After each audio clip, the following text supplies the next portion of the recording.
Trabajo desde hace años, digitalizando documentos antiguos para la Secretaría de Comunicaciones y Transportes. El proyecto consiste en rescatar archivos deteriorados, escanearlos y subirlos a la base de datos nacional.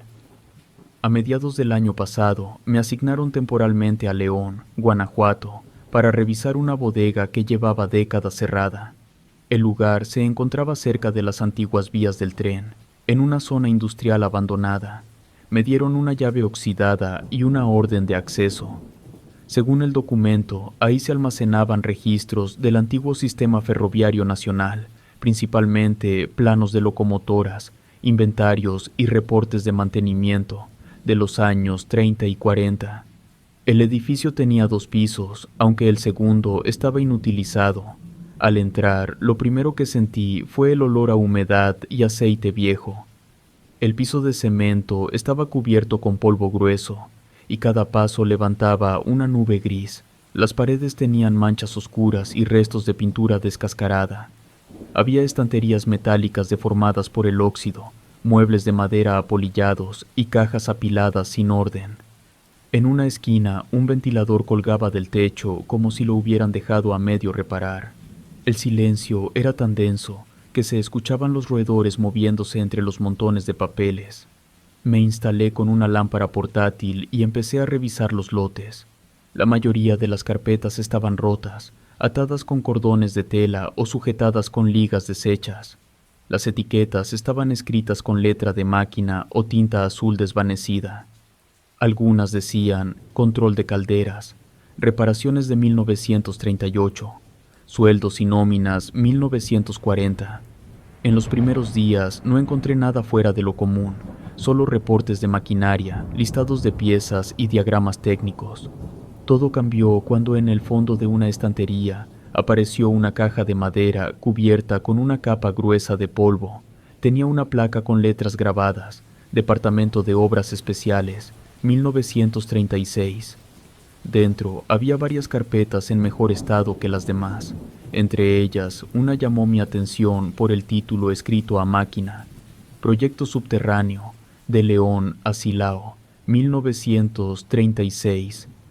La hoja de identificación llevaba el sello de la Dirección de Infraestructura Nacional y la firma ilegible de un ingeniero jefe. El contenido no se parecía a los demás archivos. En lugar de simples planos de mantenimiento, había croquis de túneles con medidas precisas y anotaciones en lápiz rojo. Lo extraño era que esos túneles no figuraban en ningún mapa actual. Las hojas mencionaban lugares intermedios entre León y Silao, y había algunas coordenadas, pero el trazado pasaba bajo zonas que hoy están urbanizadas por completo. Saqué varias hojas para examinarlas con cuidado. Algunos dibujos mostraban cámaras circulares conectadas entre sí por conductos angostos. Al pie de cada uno se leía Planta experimental, nivel 3. En los márgenes se repetían algunas abreviaturas que no reconocí. Pensé que tal vez eran referencias a válvulas o cámaras de presión. En el fondo de la caja encontré una bolsa pequeña de tela gris. Adentro había 3 placas metálicas, cada una con un número grabado, 11, 14 y 17. Estaban cubiertas con una capa de grasa seca. También había un cuaderno de hojas amarillentas, escrito a máquina y con el sello del mismo departamento. El cuaderno estaba dañado por la humedad. Las primeras páginas eran ilegibles, pero al pasar a la mitad logré descifrar un párrafo claro que decía: Prueba número 7, resultado negativo, pues el sujeto no resistió la exposición al vapor comprimido. Me quedé leyendo la línea varias veces tratando de entender su contexto. En ningún momento mencionaba locomotoras o calderas industriales. El tono del documento parecía más clínico que técnico. En otras páginas se hablaba de voluntarios, sesiones de calibración y reubicación de cuerpos. No había nombres, solo números de registro y fechas entre febrero y mayo de 1936. Pensé que podía tratarse de una prueba de resistencia al calor para trabajadores del ferrocarril, pero las palabras sujeto y resultado negativo me parecieron impropias para ese tipo de informe. Seguí hojeando el cuaderno y, en la parte final, se mencionaban niveles de presión medidos en atmósferas y una nota marginal: evitar sobreexposición, riesgo de disgregación tisular. No entendía a qué se referían, pero no sonaba a un simple ensayo mecánico. Saqué mi libreta personal y anoté los datos que me parecieron relevantes: número del proyecto, año, nombres de los ingenieros, las coordenadas que aparecían y el número de identificación de las placas metálicas. También copié la dirección que se mencionaba en la primera hoja: Depósito 4 en kilómetro 12 en tramo de León a Silao. Nunca había escuchado de un depósito en esa zona, y los mapas digitales actuales no mostraban nada en ese punto, solo un terreno baldío a las afueras de la ciudad. Continué explorando el resto del archivo, esperando encontrar alguna referencia cruzada que explicara el propósito del proyecto, pero la información era escasa. En otra carpeta, marcada como correspondencia confidencial, encontré un memorándum interno donde se solicitaban más sujetos de prueba y se agradecía al comandante del cuartel ferroviario por el suministro oportuno del personal voluntario. La firma al pie era extranjera, posiblemente alemana o estadounidense. Decidí tomar fotografías de todo antes de devolver las carpetas a su lugar. No era la primera vez que encontraba documentos con información sensible, pero este caso me generó una curiosidad distinta. Me preguntaba qué tipo de experimento requería túneles subterráneos y personal humano. Revisé el cuaderno una vez más y noté que en la última página, a lápiz, alguien había escrito una frase: cierre definitivo, no abrir después del 15 de agosto. Y la fecha coincidía con el año de 1936. Cuando guardé mis cosas para salir, vi que la luz de la tarde se filtraba por los ventanales rotos, iluminando el polvo en el aire. El lugar daba la impresión de haber sido clausurado deprisa, como si alguien hubiera querido borrar su existencia. Cerré la caja con cuidado, pero me quedé con la bolsa de tela y una de las placas metálicas, la número 17. Sentí que tenía que saber más, que no podía dejar esos papeles olvidados otra vez. Esa noche, en el hotel donde me hospedaba, extendí los documentos sobre la cama y los observé con detenimiento. Los croquis parecían seguir un patrón circular, como si las cámaras del túnel estuvieran dispuestas alrededor de una sala central. Calculé las distancias usando las escalas marcadas y me di cuenta de que, si el mapa era correcto, la entrada principal debía estar justo en un terreno abandonado, junto a la vía vieja del tren. Anoté todo con precisión, pues la verdad planeaba visitarlo el fin de semana, antes de que los supervisores llegaran a inspeccionar el avance del trabajo. No informé a nadie, pues sabía que si mencionaba el hallazgo, probablemente retirarían las carpetas y sellarían el acceso. Guardé la placa metálica en mi mochila y programé el despertador para salir temprano. No tenía idea de lo que iba a encontrar, pero algo me decía que aquel proyecto no había sido cancelado por motivos técnicos, sino por algo que nunca se registró en los informes oficiales. Esa fue la noche en que comencé a escribir todo lo que ahora relato, convencido de que lo que se hizo bajo esas vías no era parte de la historia pública del ferrocarril, sino de un secreto que alguien quiso enterrar junto con los túneles. Salí temprano rumbo al punto que había anotado en mi libreta. El mapa indicaba que el lugar quedaba a las afueras de la ciudad, detrás de una planta abandonada de materiales de construcción. Al llegar, lo primero que noté fue que el terreno estaba cubierto de pasto seco y basura. A un costado aún se alcanzaban a ver los restos de lo que alguna vez fueron las vías del tren, apenas visibles entre la tierra y la maleza. Algunas piezas de riel seguían alineadas, oxidadas por el tiempo. Caminé con cuidado, siguiendo el trazo que coincidía con los croquis del archivo, hasta que vi una estructura semicircular de concreto medio enterrada. Parecía una antigua entrada de drenaje, pero al acercarme noté que estaba tapiada con bloques grises y una capa gruesa de cemento. Me quedé un momento frente a la entrada, tratando de imaginar cómo habría sido ese lugar cuando estaba activo. La construcción tenía alrededor de 2 metros de alto, con el arco superior ennegrecido por hollín. En el concreto aún se distinguían las marcas de los moldes de madera, y al tocarlo sentí la superficie rugosa y fría. Tomé algunas fotos con el celular y seguí caminando alrededor. El terreno estaba delimitado por una cerca de malla vieja que separaba el baldío de un conjunto de casas. En la banqueta, un hombre mayor estaba sentado afuera de su vivienda, afilando una herramienta. Me acerqué a preguntarle si sabía algo del túnel. Dijo que llevaba más de 30 años viviendo ahí y que siempre había estado así, cerrado. Me contó que en las noches, cuando el suelo se enfría, a veces se oyen golpes como si algo metálico se moviera por debajo, como si arrastraran cadenas o tuberías. También dijo que en tiempos de lluvia, el agua desaparece rápido en esa parte, como si el subsuelo tuviera huecos o un drenaje oculto. Me agradeció el interés y me advirtió que por ahí se metían personas a buscar chatarra, pero que nadie duraba mucho. Según él, varios jóvenes del barrio habían intentado abrir la entrada hace años y uno terminó hospitalizado por intoxicación. Regresé al hotel con esa información y pasé la noche planificando cómo entrar sin llamar la atención. No podía pedir permisos ni llevar a nadie del trabajo, y si lo hacía por mi cuenta debía ir preparado. Al día siguiente compré una linterna potente, una mascarilla, guantes y un par de baterías extra. También llevé una cámara compacta y un tripié pequeño. Esperé a que anocheciera para evitar curiosos y regresé al terreno, por un costado donde la cerca estaba caída. El aire olía a tierra húmeda y óxido. La luna apenas alcanzaba a iluminar el arco tapiado, que se veía más grande de lo que recordaba. Me arrodillé frente al muro y golpeé con una varilla que encontré ahí mismo. El sonido era hueco, y busqué una zona donde el cemento se veía más débil, justo en una esquina, y comencé a romper con cuidado. Tardé más de 1 hora en abrir un hueco lo suficientemente amplio para pasar la linterna.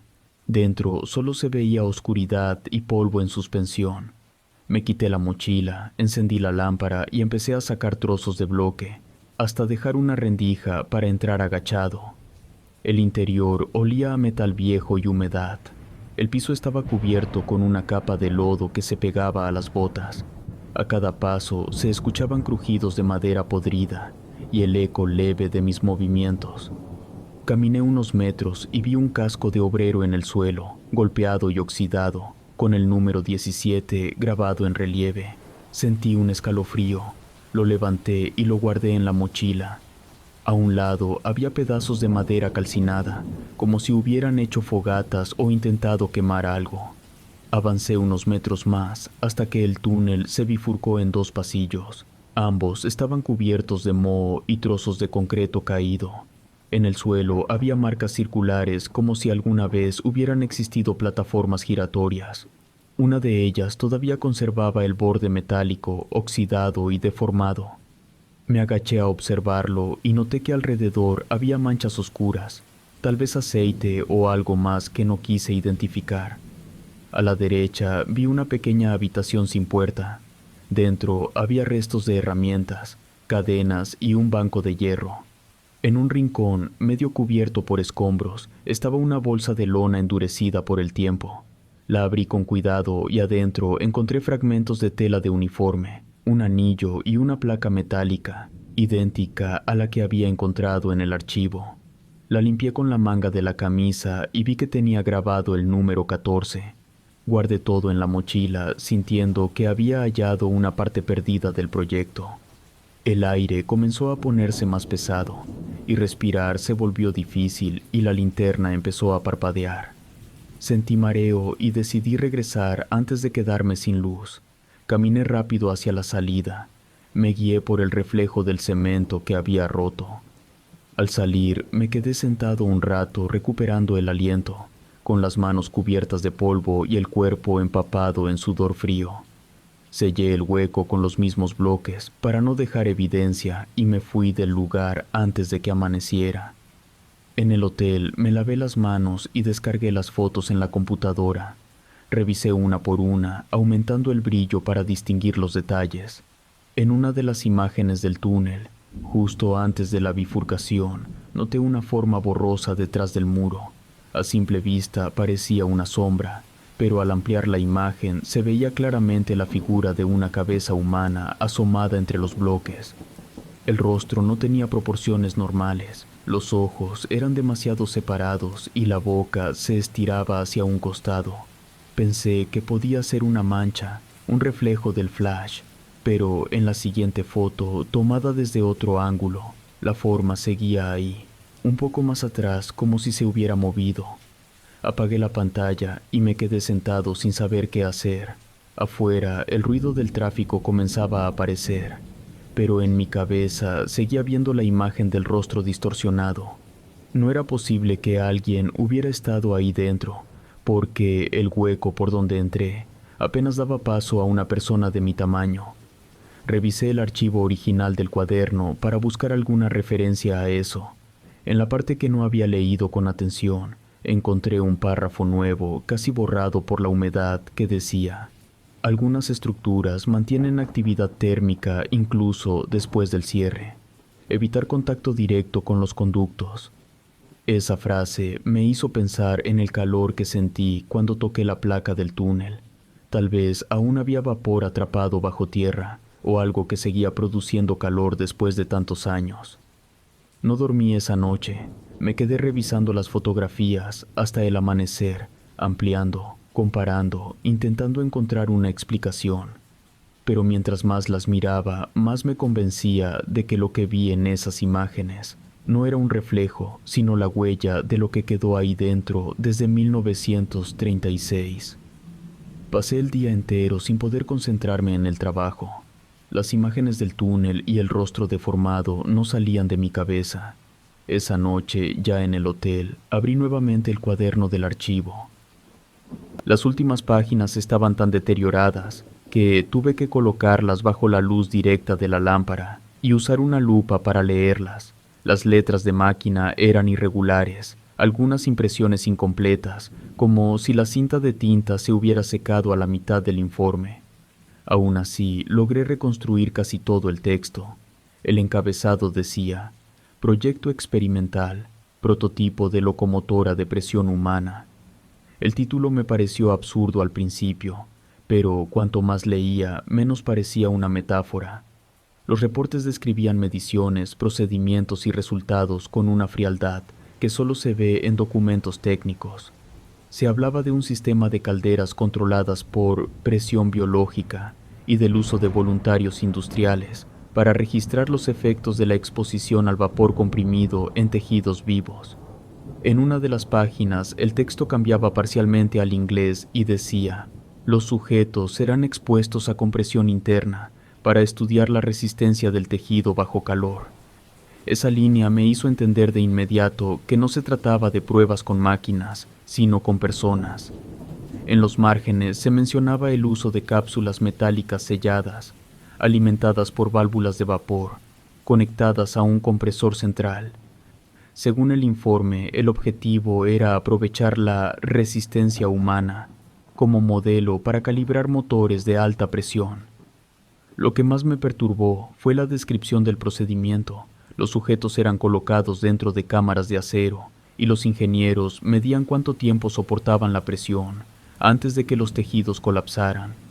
Al pie del documento aparecía una firma extranjera, Friedrich Wassermann, identificada como consultor técnico, contratado bajo convenio con la Dirección General de Obras Ferroviarias. El nombre me llamó la atención, porque en los años 30, durante el gobierno de Lázaro Cárdenas, México había recibido varios técnicos alemanes para proyectos de infraestructura. Busqué el apellido en línea, pero no encontré nada, ni una referencia, ni una publicación científica, ni un registro de ingreso al país.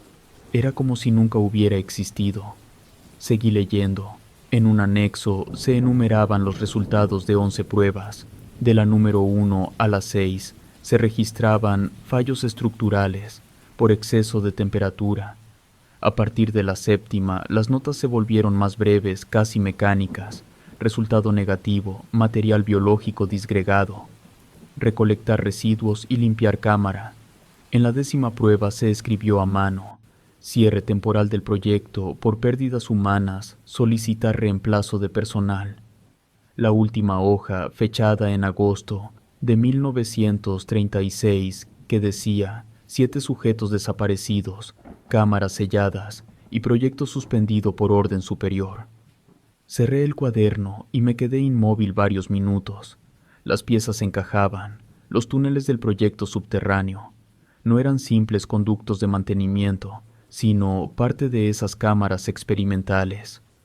Lo que encontré en el túnel, las marcas circulares, los restos quemados, las placas numeradas, eran pruebas físicas de lo que habían hecho ahí. Cada número en las placas debía corresponder a uno de los trabajadores, utilizados como sujeto de prueba. Las placas 14 y 17 coincidían con las que yo había recuperado, y probablemente las otras estaban enterradas con los cuerpos. Pasé el resto de la noche escribiendo un informe detallado. Incluí las fotos del túnel, las transcripciones del cuaderno y una copia escaneada de cada página legible. A la mañana siguiente envié todo por correo interno a mi supervisor, acompañado de una nota donde pedía orientación sobre cómo proceder. Envié también una copia a la Oficina Central de Archivos Históricos, pero no recibí respuesta ese día ni el siguiente. Pensé que, como era fin de semana, revisarían los documentos el lunes. Pero el lunes, en lugar de un acuse formal, recibí un mensaje breve del área de control documental. No existe ningún registro del archivo que menciona. Absténgase de continuar revisando material fuera de la base oficial. Cierre inmediato de la sesión de digitalización. Intenté responder, pero el sistema no me permitió reenviar correos. Minutos después, la carpeta compartida donde había subido los archivos desapareció del servidor.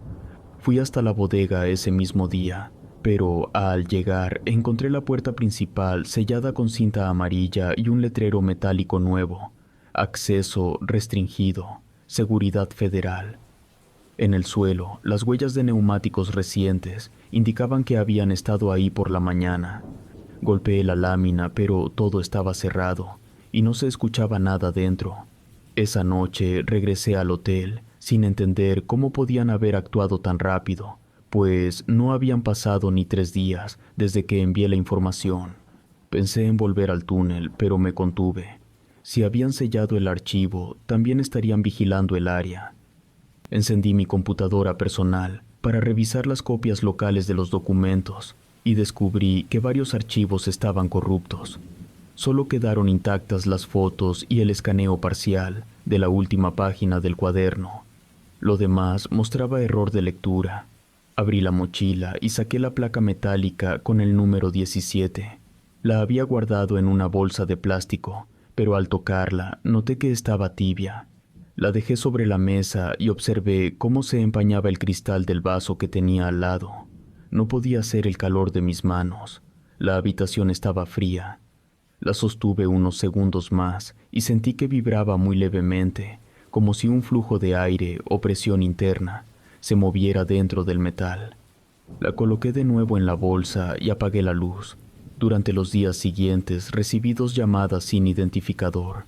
Nadie hablaba, pero al fondo se oía un ruido constante, parecido al escape de una válvula o a un silbido de vapor.